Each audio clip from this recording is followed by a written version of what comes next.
First off, again, thank you for taking the time. I've been seeing the posters and the teasers for this film for, I mean, months, maybe even a year at this point. When did production actually start? Because I've been clamoring for this. And then also too, I was kind of curious, are you aware of the positive reactions, the countless discussions on social media that kind of have arose just from just teasers and poster art? It's pretty impressive, what the conversation that has started just from the little pieces that you've kind of laid out there for the fans. Yeah, I mean, the feedback has been amazing. Like it's been a bit mind blowing to be honest. I mean, to answer the first part of the question, we started. I'm trying. In fact, it's the teaser itself we did years ago. Like just putting out there, we did it absolutely years ago, and the idea was to do a teaser, to do a proof of concept in order to generate enough kind of conversation and awareness to allow us to do what we're essentially doing now, which is going into production on the feature film. So that was years ago. I shot the teaser, we did a trailer, proof of concept, and when I came back and looked at it, I was just like, no, I hate it. I'm not going to do anything with it. So I left it on my computer for like two, maybe 3 years. Um, and then last year, I just decided, you know what, I've got a duty of care to the people that have kind of came along with me to, give their time and make it all possible. So I put an edit together, I put it out there, and then yeah, it just went absolutely crazy. I've been tagged in so many conversations and so many forums and things that are popping up, but I try not to get too involved. I try not to look too much because I like to kind of keep myself separate from those things as well, and not kind of get caught up on the hype. I want to stay very much rooted in what my mission is, which is to bring that feature film to life. That's awesome to hear.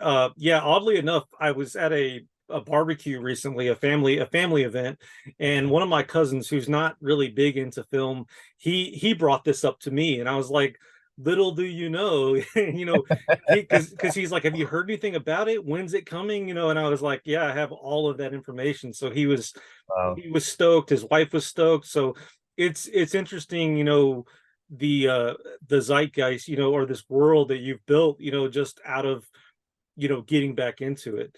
And I am kind of curious, about how did you decide on this concept? This is a reimagining of Dorothy Gale's story, in a horror context. How did that come about? And then what inspired you to kind of take the direction that you are? It's interesting, and it's just a little different, I think, than what a lot of people imagine, but it works. Yeah, I mean, the weird thing about it is I didn't even feel like I was veering too much off where the inspiration came from anyway, because I remember watching Return to Oz as a child and feeling like that was a horror film anyway. Like that's scared the hell out of me. So it was basically me trying to create the adult version of that. So I really wanted to continue that story. For me, it was a very selfish, it was a very selfish passion. It was like I absolutely love that story and I want to see where that would be today. And I always imagine where people are now. Like I'm one of those guys that go on those Facebook posts and it's like, oh, remember the actors from 1980, blah blah blah. Where are they that? So I'm that guy.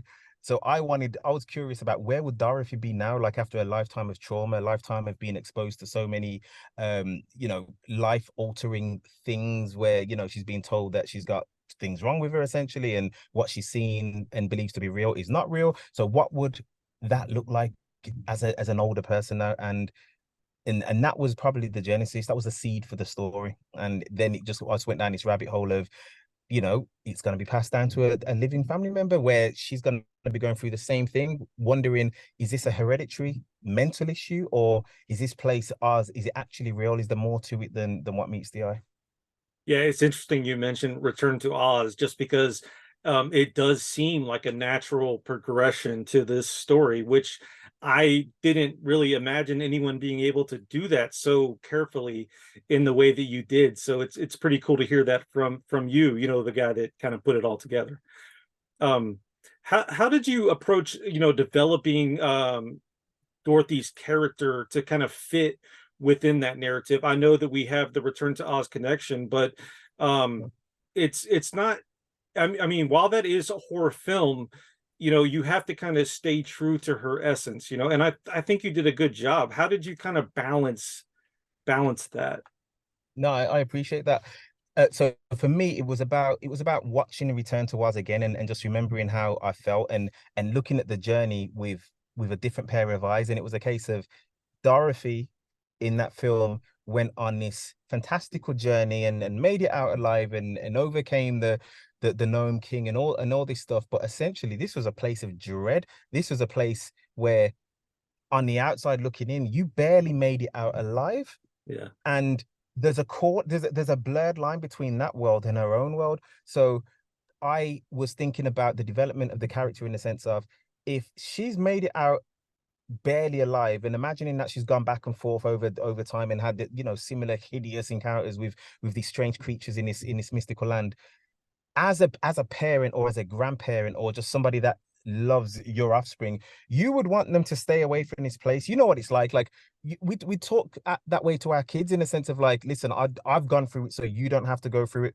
Do you know what I mean? And you Yeah. will do anything to make sure your children don't have to go through that. And that was the whole thing of Stay Away from Us. That was never even in the title originally, but it was the theme of the film. It was like, stay away from this place. It's not it like it's not good. Do you know what I mean? Like, there's a lot of amazing memories there, and there's a lot of good people there as well, but it is a very, very dangerous place, and I just want to shut the door. And also kind of going hand in hand with that, it kind of, you touch on the, and you mentioned this too, the generational trauma, and how that kind of has an impact on the characters. I thought that that was woven into the storyline very carefully, but I was more curious as to if there was like a personal connection there, or if is that like a piece of you maybe that kind of found its way into this film. Oh yeah, definitely. I think in the writing process, it was very much a case of looking at, people that are very close to me, and looking at how trauma is passed down through the family. And it's one of those things where that cycle, it's very difficult to break. Yeah. And there's a lot of my own questions in the film. Like, even with the short film that exists right now, which is, designed to kind of set up the bigger world. Even within that film, there's a lot of me, in the sense of where I'm quite curious as a person, where, sometimes you deem, is my reality, is my way of seeing life the same way that somebody else is. Am I crazy for thinking this way? Am I crazy am I the only person in the world that sees things this way? And I definitely feel like, whether it's consciously or subconsciously, have kind of pushed that over to the film, because that's very much how I live my life. Even with the development of the film, because there's a big worry, because you're dealing with a franchise that people absolutely love, and don't touch a classic, don't touch a classic. So there's a part of me that has to kind of switch off and just be in my own world and say, listen, I just want to tell my own story. The classic is never going to be ruined, or it's there. I can't do anything to it, but I want to continue this journey. So, going back to the earlier question, when you was talking about, am I aware of the conversations, that's why I don't necessarily get into them so much. It's like, I very carefully craft my world, and that is definitely something that I have tried to inject into this story. Yeah, you definitely have an interesting voice. It just, I can see it behind the camera, And this film, Dorothy Gale is played by Karen Swan. Now she's in her twilight years. How did you guys work together to kind of continue or create that haunted essence of the character? Like, how did you guys work together to make that happen?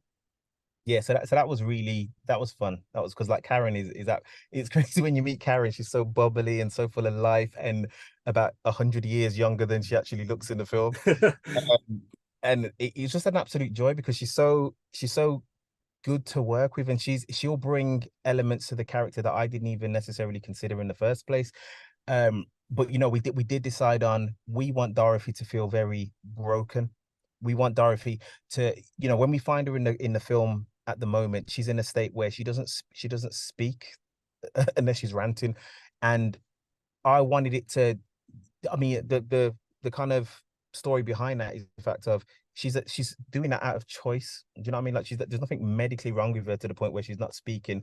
She's almost kind of like dedicated her life to a vow of silence to protect the people that she loves. Do Yeah. you know what I mean? So that's why she's not speaking. She's not engaging in conversation. She's not reaching out to Emily, her only living relative. She has sacrificed herself, isolated herself, to make sure that she protects the people that she loves. So I wanted there to be an element of fear, an element of brokenness, but also a fragility to her character as well, in the sense of I this isn't what I chose. I don't want to be this person, but this is just where I am. Yeah, I can totally understand that. There is a lot of scenes or a lot of points in that particular scene with Dorothy that are uh psychological, like they're bone chilling, like it just creates this really interesting atmosphere.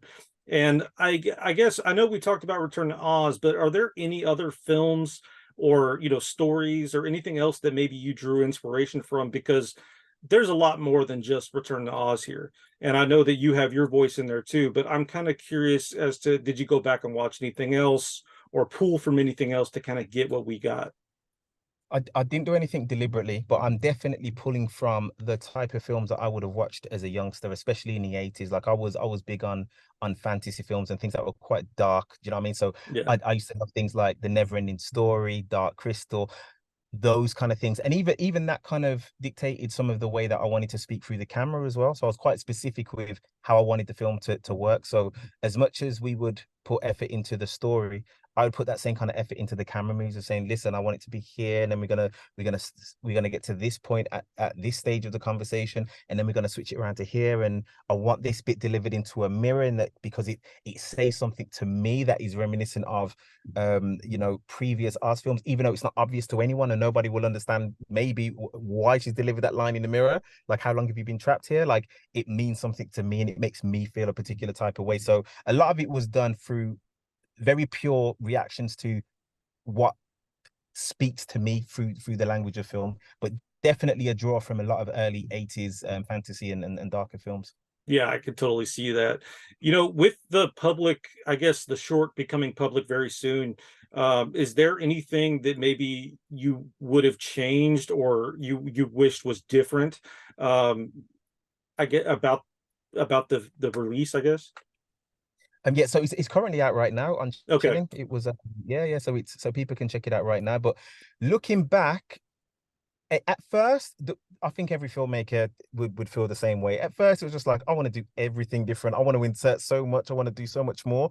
But excuse me, on reflection, I have to respect the fact that I've stuck to my guns and said, listen, this is just a small part of a bigger story that I want to tell. Don't try and overload it with too much. There's already quite a bit in there, but allow the process to know that we are making the feature film, and we are going to have the time and we're going to have the opportunity to put all the things and tell the story that we want to.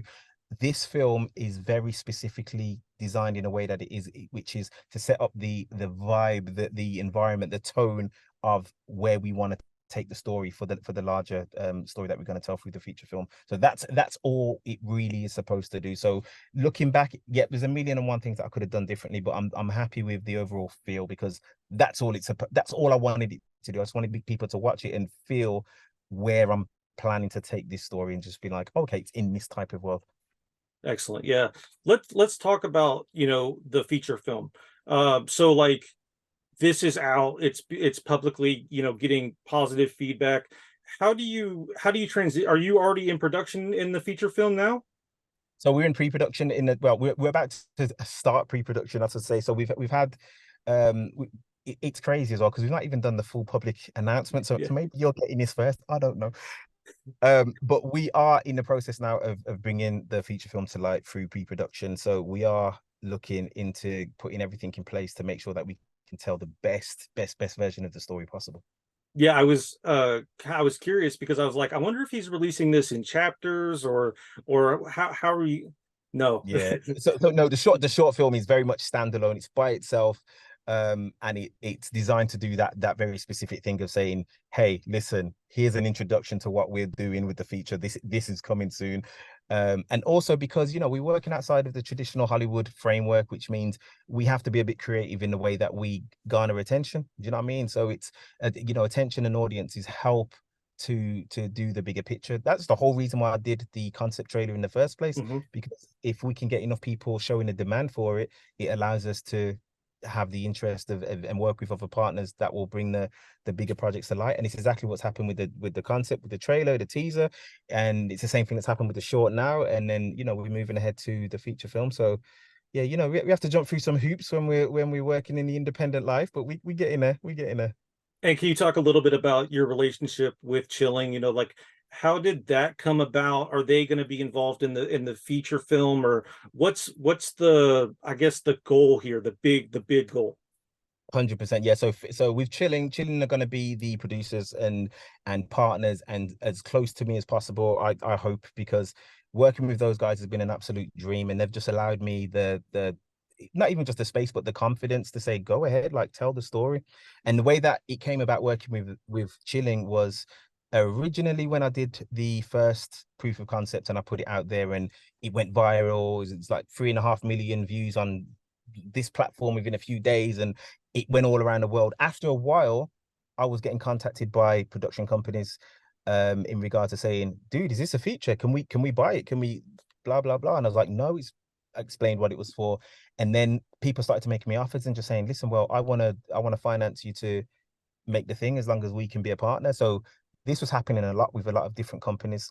And it was really touching because a lot of the companies are companies that I've been watching your stuff for years. Like there's one particular company that you guys are massive. You got a box office hit right now.